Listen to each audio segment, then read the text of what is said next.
ang aking mga alaga. Ay, labo man. Ayan si Umra, si Brownie, si Umbak. Sana ang aking pusa? Pupo! Pupo, dali! Ganito paggabi dito sa aking tarima. Ayan, ang itsura. Mahina na yung solar dito sa kabilang gilid, pati di sa harapan. Doon sa may kabila, medyo malakas pa. Aabot yung magdamag. Pati yan, magdamag yan.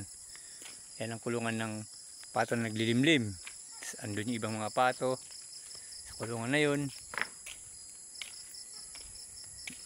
At andun din ang manok na Rhode Island. Mga pala, mga repa. Quarter moon. Ayan o. May buwan. Pero kalahati lang siya. Yung mga alaga ko, nakasunod agad sa akin. Yung isang alaga ko, si Brownie, may sakit. Hindi ko makain, pero pinainom ko na siya ng nilagang damo. Pangontra sa sakit nila. Ayan ang aking pusa. Pupo. Ayan o. Ayan si Brownie. Ayan. Yan ang itsura dito pag gabi sa aking munting tarima. Yan o.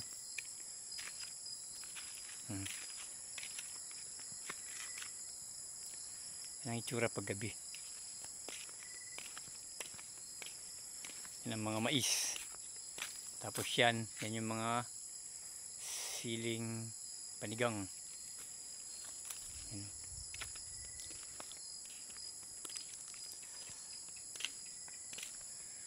Okay guys, pinasilip ko lang sa inyo kung ano ang sitwasyon ko pag gabi dito.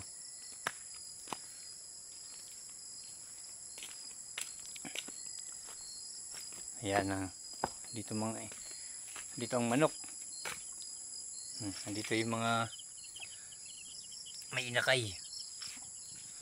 Yan ang itsura ng aking munting tarima pag gabi.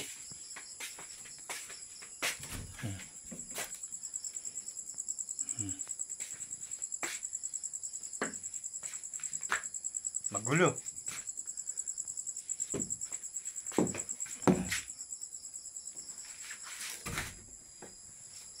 Magulo ang mga gamit ko. Ayan. Tapos andito, ayan yung isang may inakay. Kaya ko sila kinukulong, binapasok dito sa loob. Baka madali ng ahas, daga, madadali yung kanilang mga sisiw. Kawawa naman, sayang. Ayan yung likuran ko. Tapos andun yung isang manok sa itaas, dumapo. Ayun o. Ayun. Yan yung isang inahin.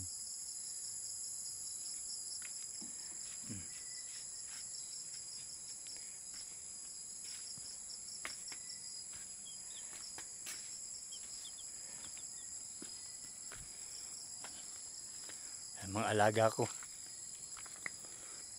Brownie? Labanan mo sakit mo ha.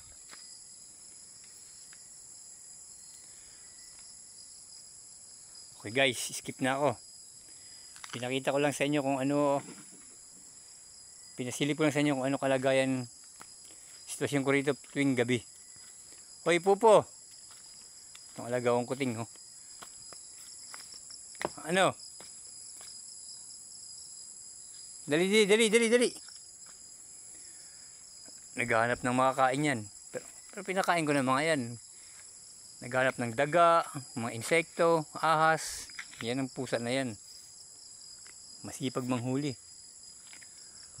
Okay mga repa peeps, mga guys, mga tropa. Hanggang sa muli. Yan ang sitwasyon ko dito tuwing gabi.